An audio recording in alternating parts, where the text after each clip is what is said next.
បាទសួស្តីទាំងអស់គ្នាអញ្ចឹងយើងចូលទៅចំណុចបន្តទៅទៀតនៅក្នុងក្រុម paragraph ដែរប៉ុន្តែយើងរៀនអំពីរបៀបប្រើ line and paragraph spacing បាទអញ្ចឹងដើម្បី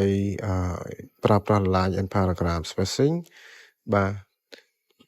ទាំងអស់គ្នាទី1គឺយើងត្រូវតែselect ណា select លើអត្ថបទដែលយើងចង់ឲ្យវាមានគម្លាតបាទចង់ឲ្យវាមានគម្លាតណាអញ្ចឹងគម្លាតបន្ទាត់ពីមួយបន្ទាត់ទៅមួយបន្ទាត់យើងចង់ឲ្យគម្លាតប៉ុណ្ណាយើង select ប៉ុណ្ណឹងមកហើយយើងជ្រើសរើសមកណាអញ្ចឹងមាន 1.0 មាន 1.5 បាទអញ្ចឹងយើងជ្រើសរើសគម្លាតកាន់តែធំគឺបន្ទាត់របស់យើងគឺមានគម្លាតកាន់តែធំបាទឬក៏យើងយក 1.0 មកគឺគម្លាតវាធម្មតាវិញបាទហើយ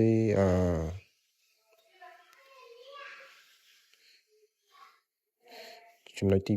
2គឺរបៀបប្រើប្រាស់ shading បាទរបៀបប្រើប្រាស់ shading អញ្ចឹងដើម្បីប្រើប្រាស់ shading បាទគឺយើង select ទៅលើអក្សរបាទបន្តមកទៀតយើងចុចទៅលើរូបធុងចាក់ពណ៌ហើយយើងជ្រើសរើសពណ៌បាទអញ្ចឹងយើងចាក់ពណ៌ពេញមួយជួរហ្នឹងពេញមួយផ្ទៃហ្នឹងណាបាទផ្ទៃដែលយើង select លើអក្សរហ្នឹងអញ្ចឹង shading នេះគឺមានន័យថាចាក់ពណ៌បាទចាក់ពណ៌ណាបាទ shading មានន័យថាចាក់ពណ៌អញ្ចឹងយើងចាក់បំពេញពណ៌ទៅក្នុង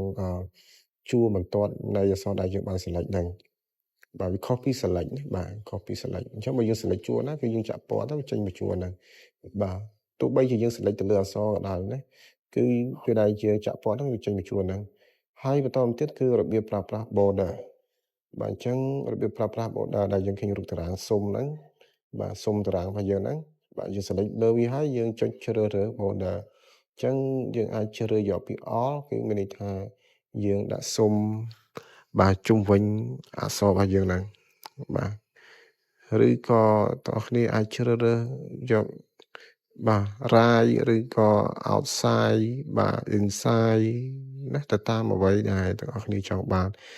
បាទហើយបើយើងយក bottom គឺមានន័យថាយើងដាក់សុំហ្នឹងនៅពីក្រោមអក្សរបាទឬក៏បងប្អូនគ្នាអត់ចង់បានទេយើងយកពាក្យ no មកណាបាទអញ្ចឹងកន្លែងនេះខ្ញុំ select លើអក្សរសិន